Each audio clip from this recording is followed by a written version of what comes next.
क्या स्त्री के स्तन बड़े हों तो वो अधिक वासना से भरी होती है? क्या चौड़ा कूल्हा या योनि का आकार स्त्री के अनुभव का संकेत देता है? क्या शरीर से चरित्र का अनुमान लगाया जा सकता है?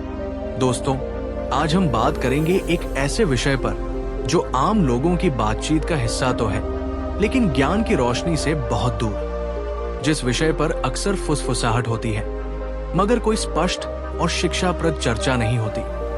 ये सिर्फ सवाल नहीं है, बल्कि ये उन मिथकों का हिस्सा है जो हमारी सोच को विकृत करते हैं, जो स्त्री को देवी मानने की जगह वस्तु बना देते हैं। समाज में फैली भ्रांतियां।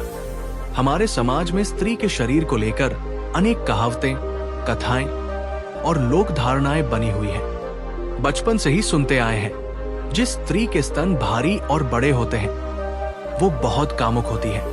चौड़े कूल्हों वाली स्त्री ज्यादा बच्चे पैदा कर सकती है।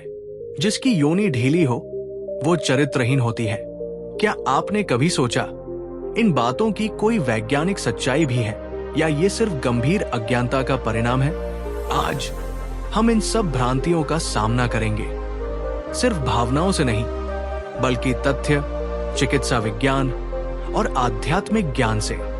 शरीर विज्ञान क्या कहता है? स्तन का आकार ये महिलाओं में हार्मोनल स्तर, आनुवंशिकी, जीन्स और शरीर में वसा की मात्रा पर निर्भर करता है। कोई स्त्री यदि दुबली है तो उसके स्तन छोटे हो सकते हैं। यदि शरीर में वसा अधिक है तो स्तन बड़े हो सकते हैं। इसका कामुकता या यौन अनुभव से कोई सीधा संबंध नहीं होता। अमेरिका और यूरोप की कई मेडिकल रिसर्च इस बात की पुष्टि करती है। Breast size has no correlation with a woman's sexual activity और मोरल कैरेक्टर। अब बात करें योनि, वजाइना की। ये एक लचीला मांसपेशीय अंग है। ये अपनी स्थिति को बदल सकता है, प्रसव के दौरान फैल सकता है और फिर सामान्य स्थिति में लौट सकता है। कुछ लोग कहते हैं अगर योनि ढीली हो तो स्त्री चरित्रहीन होती है, लेकिन ये पूरी तरह से भ्रांति है। योनि की स्थिति महिला के हार्मोन, उम्र या मां बनने के बाद स्वाभाविक रूप से बदल सकती है। इसका चरित्र से कोई लेना देना नहीं। डॉक्टर क्या कहते हैं? Vaginal muscles are like any other muscles in the body. They change over time, but that doesn't indicate promiscuity. आध्यात्मिक दृष्टिकोण। अब हम चलते हैं भारत की आध्यात्मिक परंपरा की ओर। हमारे शास्त्रों में स्त्री को शक्ति कहा गया है। तंत्र में स्त्री शरीर को देवत्व माना गया है।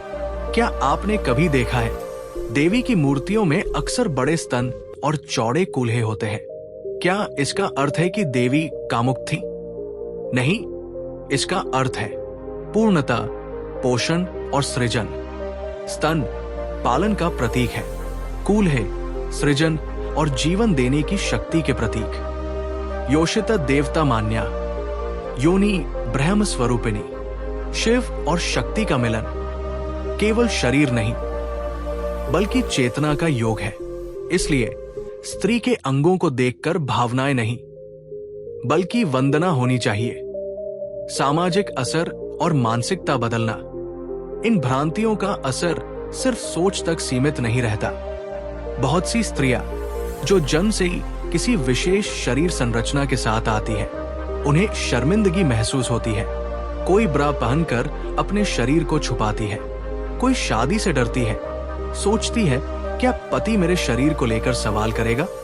कोई डॉक्टर से मिलने में भी असहज महसूस करती है। ये शर्म, डर और हीन भावना समाज की गढ़ी हुई झूठी धारणाओं का परिणाम है। क्या पुरुषों को यह समझना नहीं चाहिए कि स्त्री का शरीर उसका अधिकार है, न कि समाज का विश्लेषण करने का विषय? तो आइए आज हम प्रण लें कि हम स्त्री के शरीर को जिज्ञासा का नहीं, बल्कि आदर का विषय बनाएंगे। स्तन बड़े हैं या छोटे, इससे फर्क नहीं पड़ता। कूल्हे चौड़े हैं या पतले, इससे कोई चरित्र तय नहीं होता। योनि का आकार कैसा है, ये उसका निजी और प्राकृतिक पहलू है। स्त्री को देखना है तो आंखों से नहीं, आत्मा की दृष्टि से देखो।